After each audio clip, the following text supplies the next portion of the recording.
Hello there, welcome back to the channel. Today we're going to do a pretty quick video about army composition. So the rule we're going to be following is a rule that I have used for campaigns, mainly, sometimes multiplayer battles. It's something you can definitely finagle quite often to fit your playstyle or the faction you're playing, whatever it may be.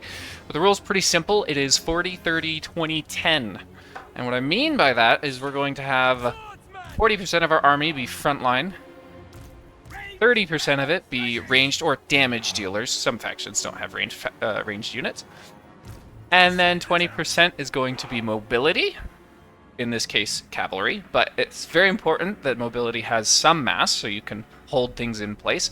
And then the last 10% will be the leaders, which is typically going to be one melee leader and one caster leader.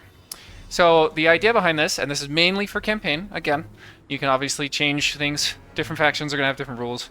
You're going to want to, fit it to your playstyle as much as you like. But this is just a general army printing rule that I use when I'm playing factions that I'm either maybe not as familiar with, or I just want stock standard army composition. This is what I typically go for. Now, most people probably want more ranged units, but I have found that if you don't want your ranged units to be getting touched at any point, for most campaign battles, a nice solid amount of infantry is the best way of going about doing that. And we always want to have more infantry than we have archers, because we're not always going to have nice little choke points like this in battles. Sometimes we're going to have nice open field battles, and the reason you want more infantry is so that you can cover these areas over here. Let's see if I have... Oops, not what I'm looking at. Also not what I'm looking at. I don't have anything to draw with, do I? Well, that's funky. Maybe it's because I haven't started battle. No idea. Either way, just follow my mouse right here. You're going to want your infantry to be able to cover the flanks of these ranged units. Now, that is also the job of the mobility. The mobility is typically going to be sitting in the back or on the sides. It's going to help protect you from ambushers, vanguard units, and then it's also going to be able to hold big monsters in place, because cav or lots of mobility pieces like monstrous infantry have the mass to hold things in place. Additionally, it can be extremely useful for when you're trying to shut down your opponent's flanks and you want to take your horse around and hit their back and try and kill their archer units.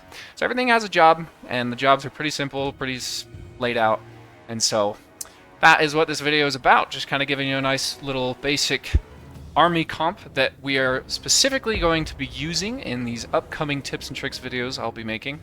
So you'll see this 40-30-20-10 rule being applied to pretty much every single army that I will use in the tips and tricks. This way we have a nice solid format of like, okay, here's what to do in this instance, here's what to do with this case, and all the armies are relatively the same, so you can apply it as you go on. So again, feel free to adjust this to match your playstyle or composition, whatever faction you might be playing.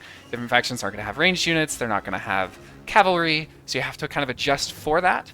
But for the most part, you're trying to fit the roles of stuff that can hold a line, stuff that can deal damage or shoot safely, and then things that can also hold other stuff in place and be quick. So there you have it. That is the quick video, and thanks so much for watching. Again, this is mainly to set up for tips and tricks videos that will be coming in the future, so I hope to see you there. And thanks for watching. I'll talk to you later.